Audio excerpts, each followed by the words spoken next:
'cause here I go, deeper, deeper, deeper than I've ever been before. Here I go, closer, closer, closer to my sacred source.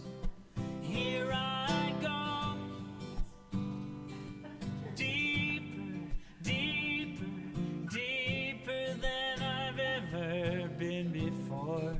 Here I go, closer, closer, closer to my sacred source. Get ready, my soul.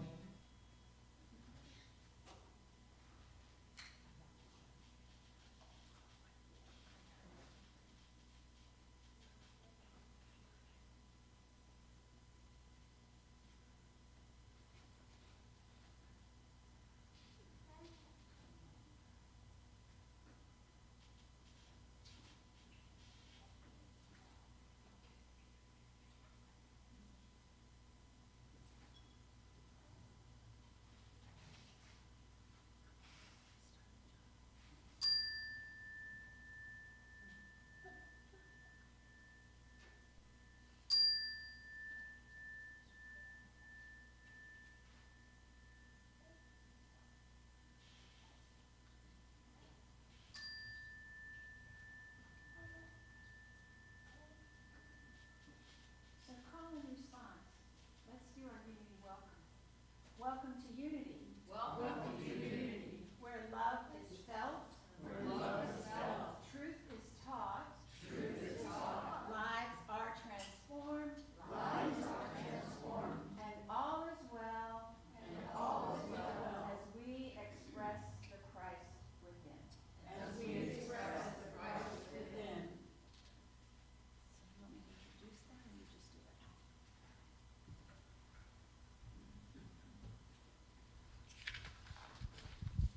Let us pray.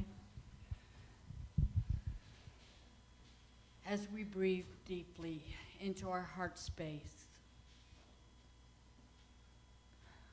we say, Father, Mother, God, we are so grateful to be here today, joining in with each other here and all around the world through the loving energy that we know extends beyond our sight. We are so grateful for the blessings that we recognize here, and we know that there are many blessings to come to bring peace and joy and love to the world. We are so grateful that we can bring that positive energy and thoughts so that just by thinking it can help others to do the same. We thank you for the many opportunities we have to spread that love. We thank you that those who are having challenges, whether they be personal or between countries, we thank you that they may get through those with strength, courage, and faith, and hope. We know that there is always the highest good for all. And we are grateful for those blessings. In thy name we pray. Amen. Thank you, Jackie. I'm going to go ahead and introduce her since she's right here. Jackie's our prayer chaplain for today, on duty for today. She's been here about a half hour before the service starts just holding sacred space and filling everything and everyone with beauty. And she'll be here for a half hour after service in the little room, library room behind the window. And if you'd like to pray with her one-on-one, she'd be more than happy to meet you there. So just prayer is a really important part of unity. So now I'm going to introduce another person, and that's Dr. Christina Gilman.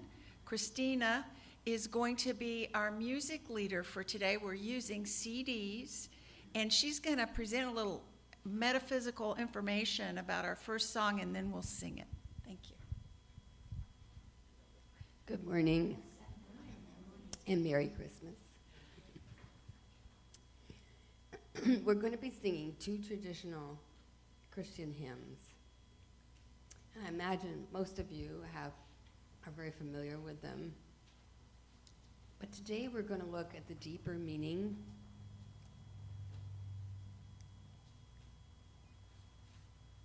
There are two ways of looking, but the metaphysical interpretation is what we're going to focus on here. Hark the Herald Angels Sing is our first song. And the old little town of Bethlehem we'll find in the hymnal as well, and we'll sing that later on in the service. Hark means listen, pay attention. Angels, listen to the angels singing. Angels are messengers of God. They show up at the birth of the Christ child, and they show up whenever we open our hearts to the higher awareness. They bring God's peace and mercy. Glory to the newborn King. Glory to the higher knowing. Peace on earth. All life is peaceful when we open to that inner self, that divinity of us. God and sinners reconciled. The original Aramaic Bible interprets sinners as those who have missed the mark, who just don't know, who don't understand. Those who missed the archery mark as well. All beings throughout the world rise in triumph as they allow higher consciousness. There is joy as they open to higher knowing. We are reborn again and again. So now take a deep breath. Open your heart. And we will open to the song, Hark the Herald. It's in your book at the back of your chair. And the page is 274.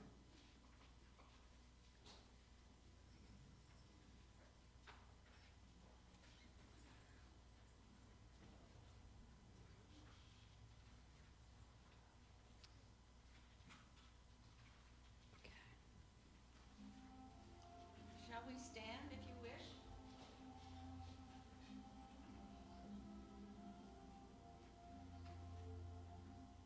Hark.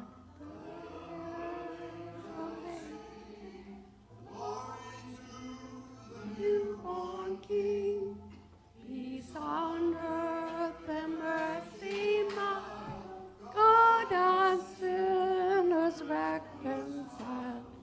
Joyful, all ye nations rise,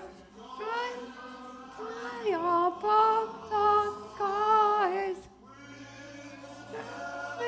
Hosts proclaim, Christ is born in Bethlehem.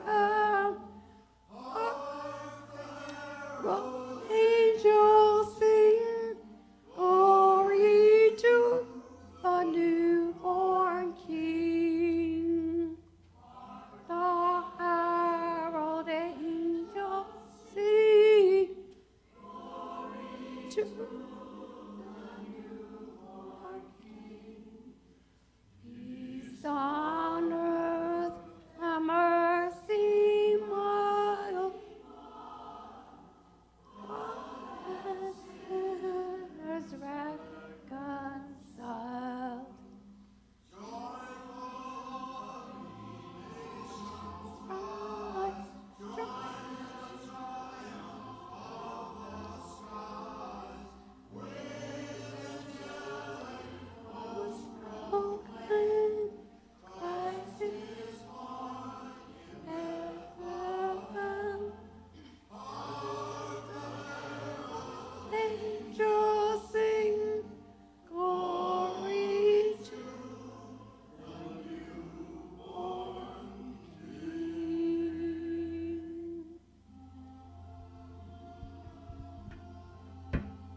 Thank you, Christina. Merry Christmas. Welcome to Unity, whether you're here in the room with us or out in the energetic vibrations of YouTube, Zoom, or Facebook. We know that we are all together here in this energetic space, and we're so glad that you're all here. So you've met a couple of people that are instrumental in making our service happen, so let me introduce a couple more. On sound and video, we have Alejandro. Thank you so much. And it looks like Danling's husband's, whose name left me? Bill Lang. Bill stepped in at the last minute to assist. Thank you, Bill. Our board member on duty out in the gathering room, just making everything run smoothly, is Barbara Gordon. So we really appreciate all the energies that come together on a Sunday morning, especially this beautiful fourth week of Advent. Joy is the Advent word for today. So is there anybody here with us today for the very first time? Just stick a hand up if you don't mind so we can see you. We'd like to give you a welcome packet. Looks like familiar faces. Okay, so some announcements of things that are going on. Don't miss this one. I'm so excited. I rearranged my whole schedule on Wednesday so I could be free for this. It's a winter solstice. It's a drumming circle, but more than that. You want to come tell or just tell? I'll just yell. Okay? It's a winter solstice ceremony, and it's all Native American. And so everything that we do in that ceremony has been taught to me by my teacher. And I think it's going to be a wonderful experience. And we've got Rebecca Vincent, who is going to be singing. And if you have a drum, bring a drum. And throughout the service, we will be there will be music, there will be Indian lore and all of that. And I think, and I don't want to give it away because there's a surprise. And so I think you all are going to really love it, and you're going to be able to use the wisdom from it for the whole rest of the year. So Wednesday, this coming, is that the 21st? Yeah, solstice, the shortest day of the year, the longest night of the year. It's at 5 p.m. It's outdoors. Bring a chair, bring a blanket, bring whatever you need to be comfortable. And flashlight would be good, or, on your cell phone. We have those. And yes, bring a drum. I have a beautiful drum that hangs on my wall that I forget to use. I can't wait to get it out and bring it into this group. Okay, so that's coming up. One of our prayer chaplains, prayer partners, Ann Scruggs, was in a serious accident some weeks ago. She just wanted you all to know that she's home from rehab. She's back in her house. She has some people helping her. She's doing very well. And we call that answered prayer. We've been holding her in prayer for healing and divine order ever since we heard of the accident. And she would like to arrange rides to come to church. So if you're available to connect with Ann and give her a ride to church, you can get her phone number from me or from Jackie. I don't know who else has it, but the two of us. Rupali has her number too. So thank you, God, for answered prayers. So it's time again. We're coming up to the new year, and it's Board of Trustees time. It's time to elect 2 new board members. And the reason for that is the process of being on the board is you have a certain amount of time, 3 years, and then you have to either get off or get reelected back on. So that there are 2 people that are in that position. So Marilyn Mann, right there in the beautiful red sweater, is the chair of the nominating committee. So if you know somebody you would like to talk to her about nominating, if you're interested in doing it yourself, just see her. She can answer all your questions or to direct you to where to get them. Thank you for that service, Marilyn. Okay. No haircuts today because I don't see her son. So for other announcements, stay tuned to our website, and if you're not on the weekly e-blast email that comes out on Fridays, there's a link on the website that tells you how to get your name on there, and if you need help with that, ask any of us. Okay, great. So now it's time for the reading of the daily word. And Kristen's going to come up and read that for us. Honey, you could, you could use that microphone. And then, I just want to say before she reads it, the daily word for today is joy. And I haven't introduced you to RHT yet. You don't know who he is, right? His talk is called Joy Cometh in the Morning. So I love that juxtaposition. Thank you. Joy. Wait a minute, am I on?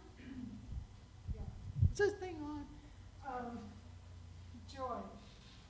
When they saw that the star had stopped, they were overwhelmed with joy. Joyfully, I celebrate my oneness with God. As the three wise men followed the star to Bethlehem to greet the newborn child, I follow my inner light and discover the Christ within. As I approach the conclusion of Advent season, I realize that this, rather than material goods or creature comforts, is the source of my joy. The Christ within is part of me that is always one with God. Omniscience, omnipotence, and omnipresence. When I face challenging times, I can draw from that inner wellspring of joy, my foundation of irrepressible strength and fortitude. I have within me the power to overcome any challenge. This day, this moment, I am joy-filled, and I celebrate the overflowing blessings of my divinity. Joy. I celebrate my oneness with God. Thank you, Kristen. So this is RHT, Ryan Hope Travis, and he is an assistant professor at Florida State University and a filmmaker, a theater maker, an actor, director, and his students call him Teach. Can I call you Teach? And that ideal being to teach grounds every aspect of RHT's life. To teach is to learn, and to learn means you surrender perpetually to divine mind and the divine flow, both of which RHT is devoted. So his talk is called Joy Cometh in the Morning.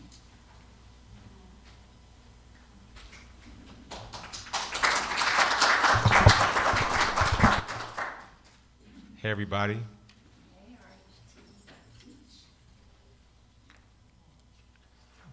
It is a gift to lead today's talk. I want to thank Reverend Betty for this gift. All of us are in the season of gifts. The overall theme for December is oneness. Oneness. Today marks the fourth Sunday in Advent. The Advent candle that we just lit a moment ago represents joy. I begin our time together with this thought. Joy cometh in the morning. Joy cometh in the morning. If we could take a moment in reflection, divine light, I thank you for this moment, for this opportunity. Let the word spoken be heard in just the right way, in divine and perfect ways. I give thanks for this moment. Ashe. Many of us have heard that phrase, It has many different iterations. The darkest hour is just before the dawn. Steve Martin says, a day without sunshine is like, night. And my personal favorite, spoken by the philosopher Annie, when I'm stuck with a day that's gray and lonely, I just stick up my chin and grin and say, oh, the sun will come out tomorrow. Joy comes in the morning. In the morning? Where do we get that from? That's actually a heavy thought if you think about it. Like, we have to wait for our joy. Suspend time. Wait. It'll come. Just hang tight. For many of us, it's true. When I think back on some of the hardest journeys in my life, the thought, the darkest hour comes right before the dawn, became my mantra. What is that all about, though? The root can be found in biblical texts. It goes like this. For his anger endureth for a moment. In his favor is life. Weeping may endure for a night, but joy cometh in the morning. Today, we're going to explore this concept. So, as was mentioned earlier, I am a teacher. I've been teaching on the college level for 13 years. But my teaching is actually housed in many other capacities. When I worked for the Boys and Girls Club in Middle Georgia, when I volunteered for, countless after-school programs, when I worked for nonprofits in LA and upstate New York. So these are the formal capacities, but I've been teaching my entire life. Teaching really means one has committed their life to perpetual learning. And often, that includes allowing yourself to be a vessel for divine intelligence. I remember when I was 12 and 13 years old, I would talk to my mom and my aunt, and I can remember hearing myself as I was saying the words. Like, I'd be talking, hearing myself and thinking, that's not me, right? Who is that? That clarity did not come from the cafeteria, right? All that to say that I've been allowing for a long time. So when I was given this opportunity, the first thing I think of is framing this like a lesson. So y'all bear with me. This is a lesson plan. So here we go. In class, you actually craft the lesson by a problem. And so I use the word problem in quotations because problems are actually an opportunity for expansion. Today, our opportunities for expansion are twofold. One, what we perceive to be darkness. That's one question. And the other thing we're going to engage with is language. The final thing I want you to consider this morning is that you already know the answer to everything that I'll share. I'm not actually teaching anything new here. I am reminding you. So unlike class when it's structured where I'm giving a new concept, in this space, I'm actually reminding you of what you already know. So, just to say that another way, before the question is even formulated, we know the answer. We call it gut, guide, intuition, Holy Spirit, divine mind. I prefer divine intelligence. Whatever we call it, because of that source, we know. Just like that, much of what I'll say is sound familiar because y'all already know it. I'm reminding you. I'll give a couple examples. When a question is in that budding, prepubescent, that contorted face stage, you actually already know the answer. In fact, you know the answer to every question you seek. Think about that. Because of divine intelligence, we know the answer to every question we seek. Think of the last time you asked someone their opinion on what you should wear. You could ask 9 people the pink one or the purple one, right? And if 9 people say the purple one, the 10th says the pink, you say, I knew it. I knew the pink one looked better on me. And y'all, this is my dilemma, if that's obviously. And that's the truth, right? That 10th person just validated what we already knew to be true. We ask those other people to say what we know. And when they don't say it, we try to find more and more people until we get that affirmation, that confirmation. Another way, and it happens to all of us, this is something that happened to me not long ago, some time ago actually. We were driving and we get a flat tire and we're on the side of the road and the person I'm with says, man, something told me to check that tire. It's like, why didn't you? It's like, I don't know, I didn't want to, you know. It's like, I don't know, what do you mean? The I don't know is to say out loud, I have a feeling that we should check this tire, right? That's what it is, that divine knowing. And so now, anytime I share that story, it's like, we have an option to be on the side of the road, or we can be somewhere safe and say, hey, let me just trust this feeling, whatever that means, right? That's that divine knowing that has no explanation.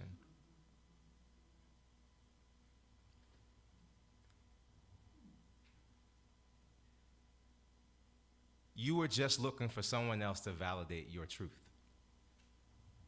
your knowing. It comes down to whether or not we have the courage to listen and act on that inspiration. So, what you and I are sharing right now, this is just a reminder, like, right? This is, you know, what you already know. That's what the rest of our time would be like. I'll admit, though, some of the best lessons are reminders. Joy cometh in the morning. The darkest hour is just before the dawn. Let's reflect on 3 events this week, just 3. I know a lot has happened this week. We'll just reflect on 3. On Thursday, a couple days ago, after analyzing findings from the U.S. Bureau of Labor Statistics, economists found that 63% of Americans are living paycheck to paycheck. 63%. So one barometer is credit card balances, right? And so the credit card balances for this quarter is actually the highest it's been in 20 years, over 20 years. So what does that mean in real dollars? In real dollars, $120,000 is considered low income for a family in San Francisco. 120,000 is low income. Okay, that's one. Number 2, on Wednesday, scientists produced, or they actually happened a couple months ago, but they shared with the world, that scientists produced a fusion breakthrough, a nuclear fusion breakthrough. This is considered the holy grail of clean energy. For the first time in human history, scientists are able to create energy from a fusion reaction. Nuclear physicists have been working on this for 80 years. It has been described as putting a star in a box on Earth and tapping into that energy. Can you imagine? So that's number 2. Number 3. Who in here is familiar with Ellen, the Ellen show, the Ellen DeGeneres show? Many of us here. So there's a DJ on the show. His name is DJ Steven Twitch Boss. So DJ Twitch, he's been on the show since 2014, and in 2020 he became an executive producer. The studio, fans, Ellen, everybody loved him because they said he vibrated pure joy. He was found dead in his hotel room after taking his own life on Tuesday. Last Sunday, a couple days before his passing, he posted a video of him and his wife dancing in front of their Christmas tree. The next day, they were celebrating their 9th wedding anniversary. And on Tuesday, he was pronounced dead. So those are 3 events I want to highlight. What do they have in common? They all presuppose darkness. They presuppose darkness. What do I mean? What do I mean when I say that?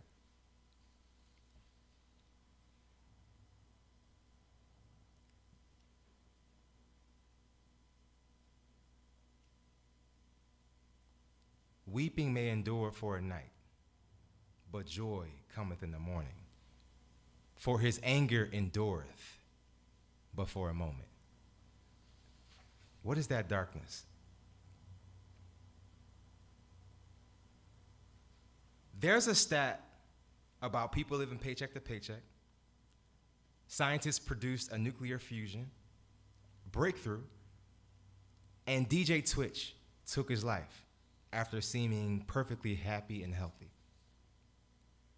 There's an assumption that darkness exists. Metaphysicians, and spiritual teachers remind us that darkness is actually just the absence of light. Now, I was talking to one of my best friends this week, and I was talking to him about what I was going to talk about today. And so he said, what does absence mean? And so I gave him this example. I said, absence has no value, right? So I take roll at the top of class. And so I'll give you a quick example. So if I say Quinn, Justin, Carrington, Samantha, they'll say here when I say their name, right?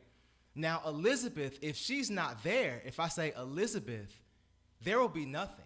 No sound will be produced, right? That's what that absence is. It has no value, right? Someone else has to say, oh, she's not here, right? Her absence, there's not an entity that sits in her place called absence or called darkness. So, said differently, nothing fills in for her. So when we think about light, when that light moves, darkness is the absence of that light. We call it darkness, we can call it anything else. And we ourselves give power to that darkness. Therefore, it creates what we consider darkness. We'll talk more about that in a second. Darkness, again, is the absence of light. Our responsibility is to shine light. Let's talk about DJ Twitch. So he succumbed to what we call darkness, which is a very real thing. When we consider suicide rates being highest among adolescents, right? And the growing rate is 65 and plus. What is that about? There is a responsibility that we have, all of us, and that's to shine our light. So many people suffer in silence. This is one celebrity. So many people suffer in silence. They said, I wish I could have known, I wish he could have known that he didn't have to suffer in silence. I wish he could have known that he was light. Butterworth says in Discover the Power Within You, you can never be separated from God because you are an expression of God, the very self-livingness of God. God cannot forsake you any more than gravity can forsake you. As an expression of God, you are God expressing himself as you. Do y'all get that? Let's consider that. And I'll talk more about this in a second. But often, we see ourselves as mere creations of God, right? But the reality is we are expressions of that. We heard all the time that we are on a spiritual journey, clothed in this human body, that we are spiritual beings. All that means is that if we could trust that divinity within, if we knew that we ourselves were light, and that we could shine light to each other, what then could that mean for all of us? What does that mean for darkness? John 10:34, Jesus said to his people, "Is it not written in your law, I said, ye are gods?" So we talk about Jesus often, and Jesus himself didn't have a religion, right? He had a path. And what he kept pointing to was, I'm not here to break the tradition. I'm here just to show another way. So let's talk about culture in a moment. I'll get there. For 80 years, let's talk about the breakthrough. For 80 years, scientists couldn't figure out how to control energy. They could only produce explosions, bombs. They didn't know how to direct and contain that power. Yet the clarity was always there. For generations, they and we have been looking at the sun, which itself is a continuous fusion reaction. Butterworth again notes, you do not have to look out there to find the life principle. The principle is personalized in what Jesus referred to as the Father within. So that's how Jesus did it, right? Our Christ self. Jesus called it the Father within me, right? Personalized it, said Father. And I gave a couple examples a moment ago. Intuition, gut, guide, divine mind. Whatever we call it, Jesus used Father. If it works for you, let's use it. He said, the Father within me, the life principle at work in you and as you is all-knowingness. It is the source of any creative power you may have. John 8:28, I do nothing of myself. John 14:10, the words I say unto you, I speak not from myself, but from my Father abiding in me, doeth his works. The nuclear fusion was possible because of divine mind, creative potential, the Father within. Guess what? That's our breakthrough. It's not the scientists who did it, and we can be spectators. Because we are all connected in that oneness, because we are all expressions of that divine, that is our breakthrough. Hence, we all benefit when the breakthrough happens with electricity or anything. We benefit because it's ours. I once read that we must cease seeing ourselves as mere creations of the God idea. We must act with the truth. Our humanity is but the degree to which our divinity expresses itself. Let's take that again. Our humanity is but the degree to which our divinity expresses itself. The oneness is us. Okay, so what about our finances? Right, 63%. Let's talk about some finances. Where's the divinity in that? All right, many of us discuss. I mean, Sally and I were doing it with the eggs. At one point, they were $8, right? So 63% of Americans are living paycheck to paycheck. We're going to shift gears and discuss our words now.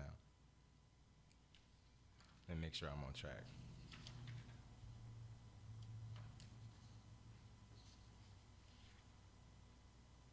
Yeah.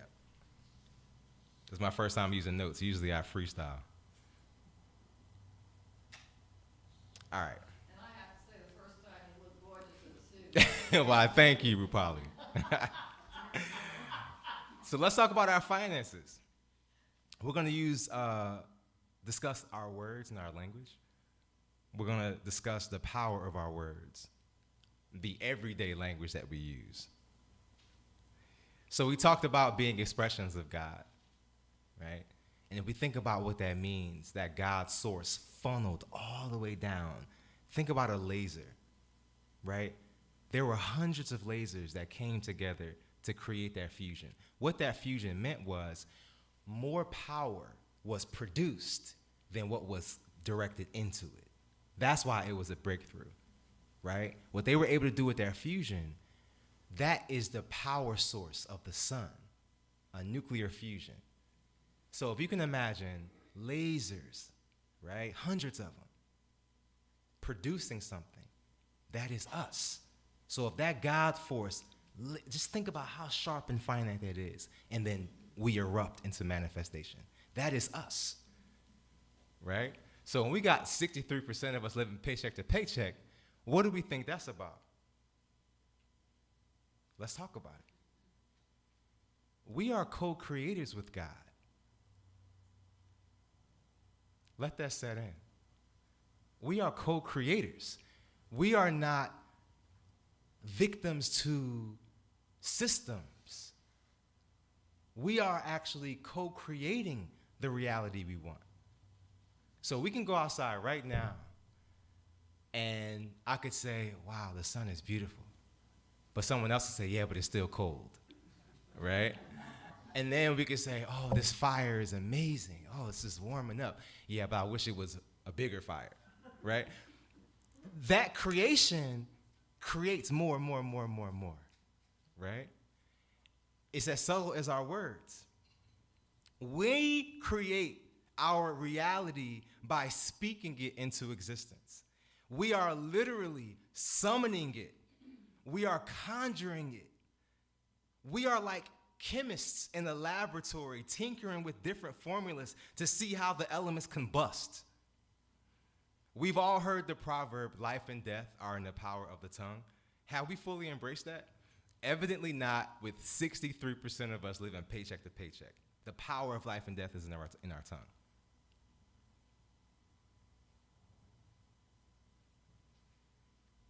We complain about the prices at the grocery store, or struggling to make ends meet, or stretching $1.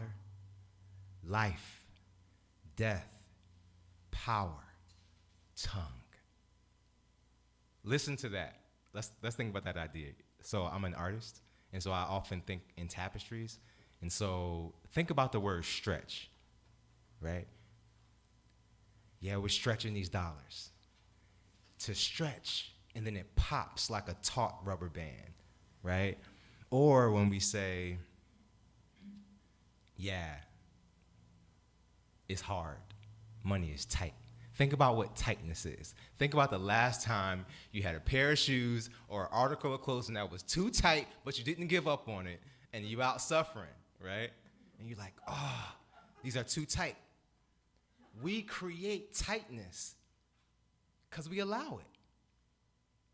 So Sally and I, we're really militant. We help each other. We're really militant about the words we use. And so in her culture, one of the things that you say, so if you're playing with somebody, you say, I beg, please stop, right? For like, say you're wrestling. So actually this happened. Sally and Resin were doing something. And Sally said, I beg, I beg. And I said, Sally, we beg for nothing. Right? And so any other person to be like, oh my goodness, we're just over here wrestling, right? But because we hold each other accountable, we know even in jest, we are creators. Even in jest. The universe doesn't know like a joke. The universe is all allowing, all encompassing. And because we are those expressions, what we say is what we're creating, right? And if I could use that example, Anne talked about a hair product. Yes, yes, it was a hair product called Kenra. And so Anne looked at it and said, okay, I am not going to confuse this with Kenya, the baby over here. And so sure enough, we were standing up here in the front, and then she says, Kenra. And she says, oh my goodness, the universe only knows yes. Right? The universe only knows yes. So if we say, I don't want, the universe is hearing, I want. Divine mind, our loving creation, wants. That's it. So something as simple as, I beg. It's like, no, no, no, no. We beg for nothing. We have everything and we give thanks.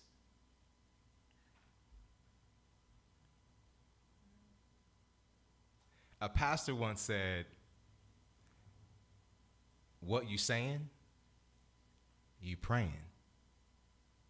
Let's consider that. What we're saying, these are prayers. These are prayers. How are you? It's good to see you. Life is great. I have so many emails. I cannot wait till the weekend. What we're saying, we're praying. Let's give some more examples. If I say, I'm tired, or I'm sick of it, I am inviting more tiredness and more sickness. Earlier, we talked about the God in us, God as us. Do y'all remember the story of Moses and the burning bush? Many of us do. So this is pre-Mosaic God, that God idea, that God concept. And so Moses sees a burning bush. He's like, yo, God, is that you? He's freaked out. And the bush says, I am that I am. And Moses is like, all right, cool, but listen, I need to go back and tell your people that I talk to you. What's your name? And the bush, the burning bush, says, I am that I am. And so Moses is like, all right, here we go. So that's the answer that is in the Proverbs, in Exodus. I am that I am. Let's talk about I am. I am comes from Koine Greek. It's a Koine Greek term. It's also known as Hellenistic Greek, Common Attic, Alexandrian dialect, Biblical Greek, or New Testament Greek. All right? So the spread of Greek actually followed the conquest of Alexander the Great.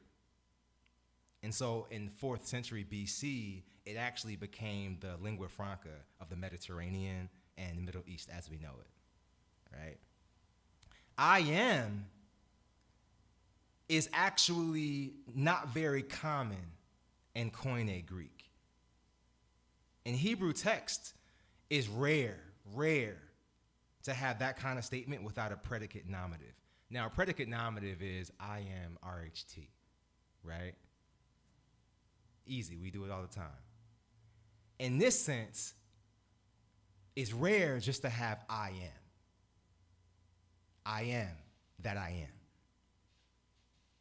So linguists have, for years, I imagine, have looked at different ways to analyze this text, try to find inconsistencies in the language, and what they determine is theology. They say, listen, y'all, do not come to us. Greek grammar is not going to give us this answer. So theology has to explain what this means. So many of us have different meanings. So in traditional Christian spaces, when Jesus says, the I am, they're saying, oh, I am Jesus. I am the one you worship, right? Our understanding, our clarity in this space is that I am is much, much bigger.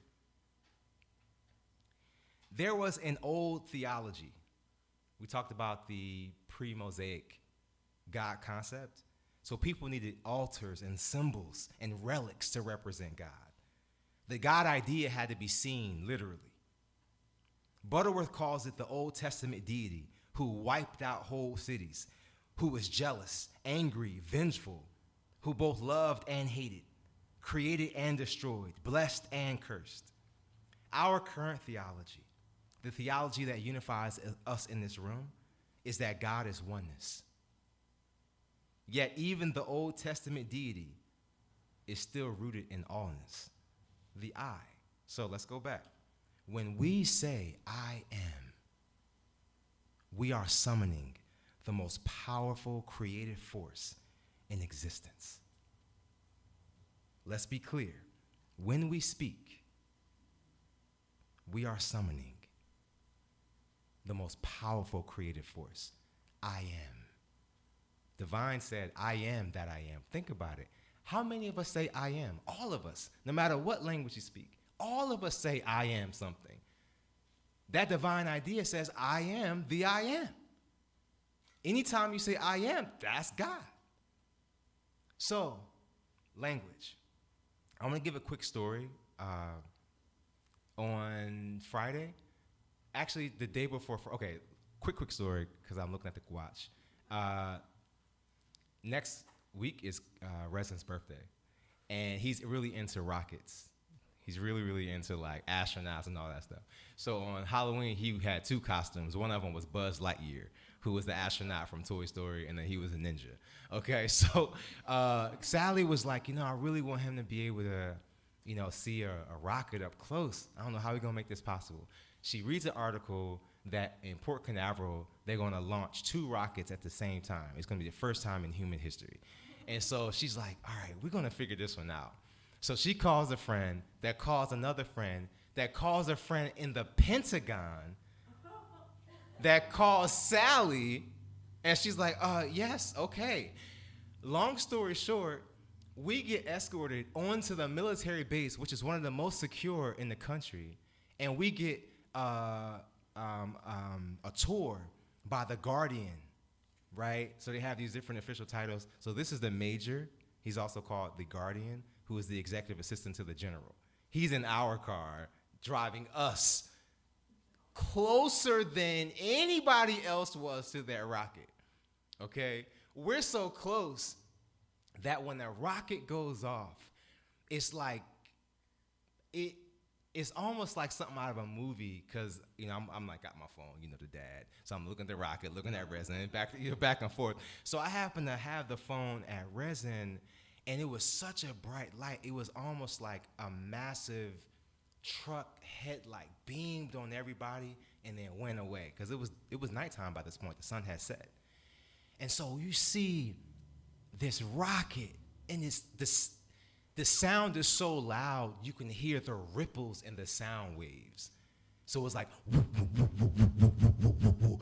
And the clouds, oh my, y'all, it was like something to watch. The words we use are rockets. Consider that. The words we use are sent up to and through the universe. They are words that explode into manifestation. Sally said, we got to figure this one out. And when she tells me the story, I'm like, there we go. Sally manifested that for all of us. I'm sharing this because of her manifestation. And I could share many, many, many, many stories because all of us are walking manifestations of that love. My only reminder today, let's use our words. Joy cometh in the morning. If we wanted to. If you wanted to. If you want to wait, go ahead. You can wait. Joy comes in the morning if you want. I want to have my joy at nighttime, right? Can we have some hot chocolate, y'all? Can we sit in front of the fireplace and have some joy, right? We speak into existence the creative force of the universe. Even if, y'all, listen to me, even if we feel like frauds, okay, because we actually don't feel it, it's even then more important that we speak it. Let us be mindful of the words we use. Let us remember we are connected. So speaking ill of ourselves is speaking ill of somebody else. So if Rupali says, RHT, I see you in the suit. And I'm like, yeah, it's all right. What I'm actually doing, I'm speaking ill on myself because I'm like depressing the gift of the compliment. And also I'm sending ripples of somebody else got to receive the boomerang of me downplaying. Yeah, it's all right. So me speaking ill of myself is doing it to somebody else. The gift of our language. Before our time concludes, I want to introduce y'all to somebody. As I was preparing for this talk, I thought about them and I thought about you. This person is special. They are divinity fully expressed. They are, I don't know, I just think y'all gonna really hit it off. Y'all ready to meet that person? It's you. You are so, I like to use the word fly. You are so fly and divine and loving and loved. Our job is to tap into that. What I know to be true. I know Carla knows it. We know it. That divine idea. What we're going to do now is we're going to shift gears into a song, and then we're going to have our meditation.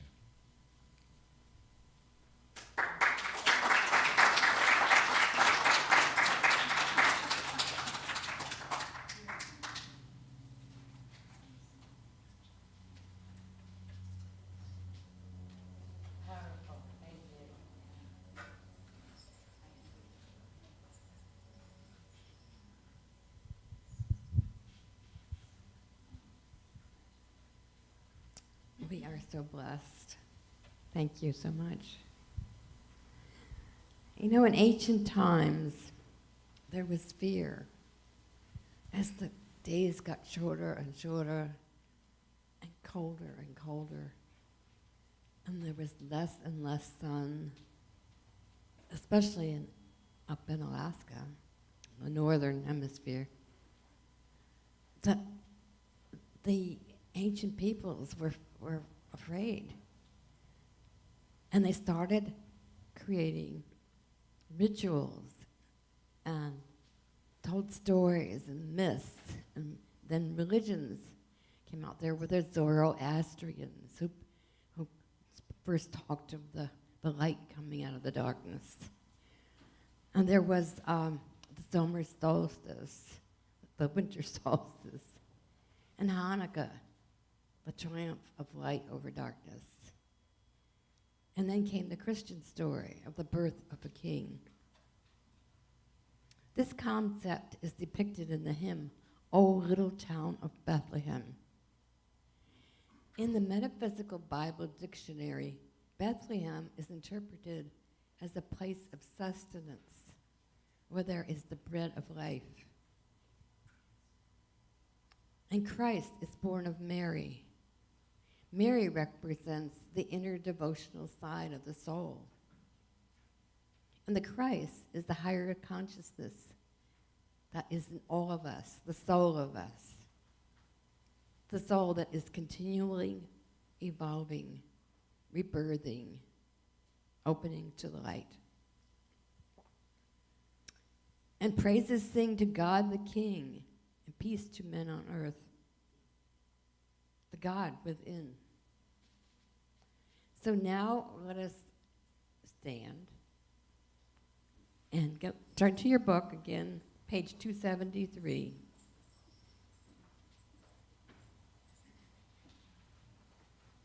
And take a deep breath as you're reviewing these thoughts in your mind. Opening to the beautiful rebirth in the song, O Little Town of Bethlehem. And again, we'll sing with Frank.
So we can all sit down.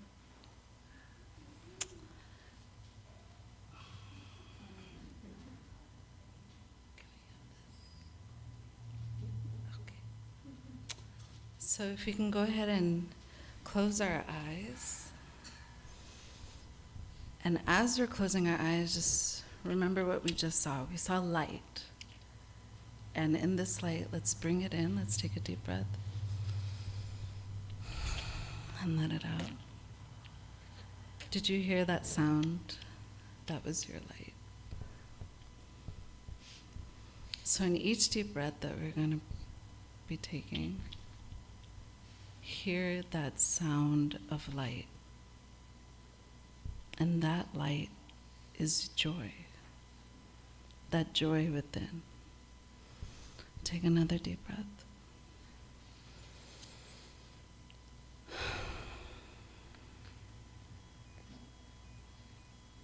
Embrace that joy. Feel that Christ within, that God within.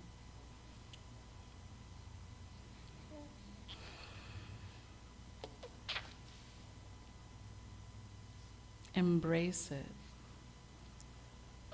And visualize what you're feeling, what you'll take right now, what you want, what you actually desire.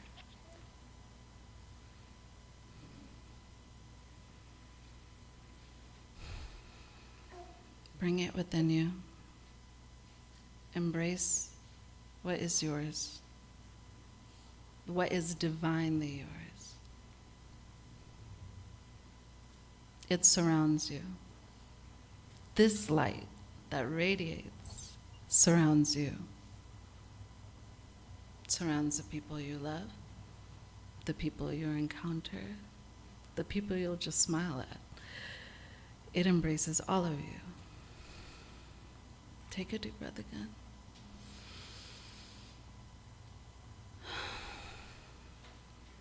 It is perfect. You are perfect.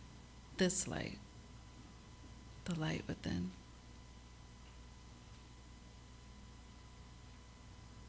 Visualize what this week will be. The thing you desire.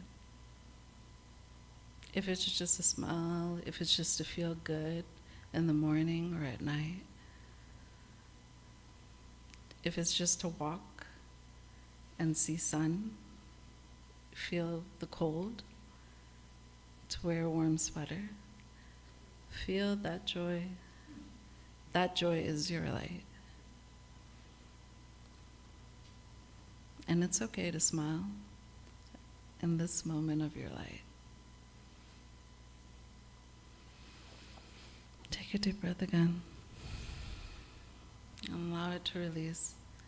And in this space that you're at, you are one with it. You are one with this light. The God within, the God that embraces all of you.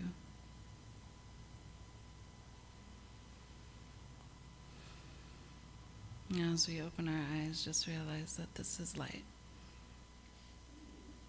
Ashe.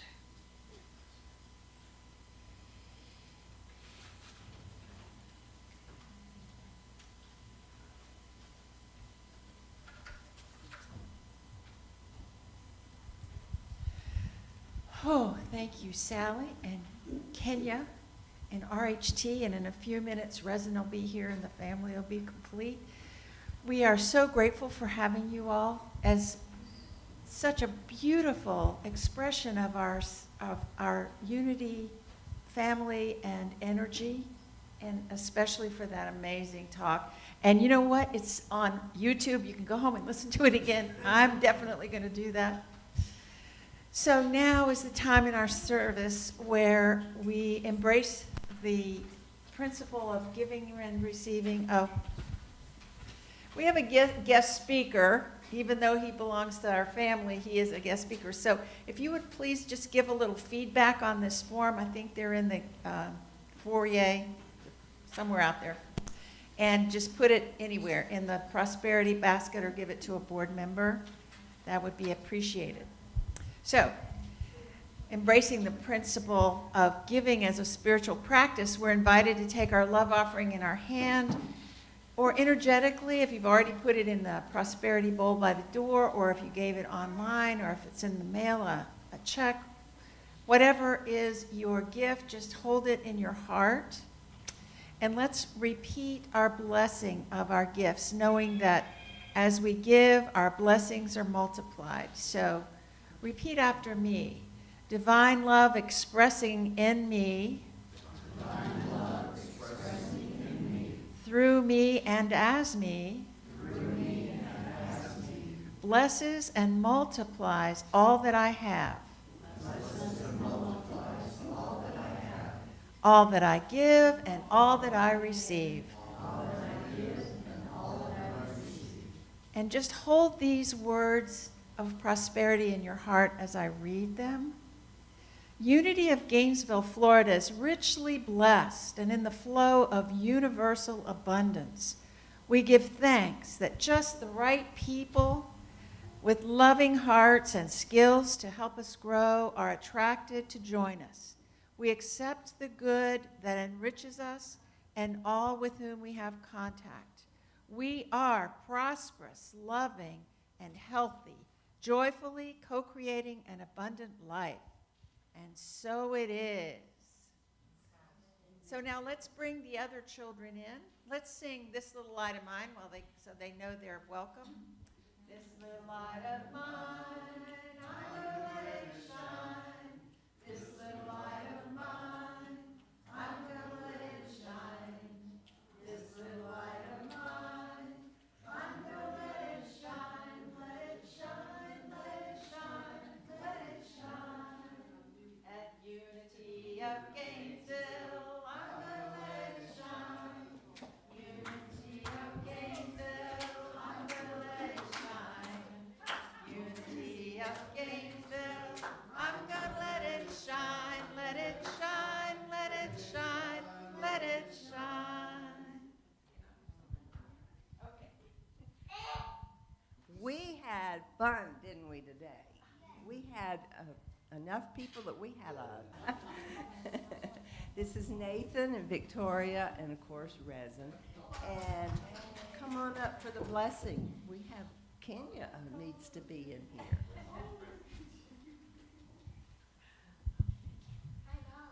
Thank you, Miss Gwen.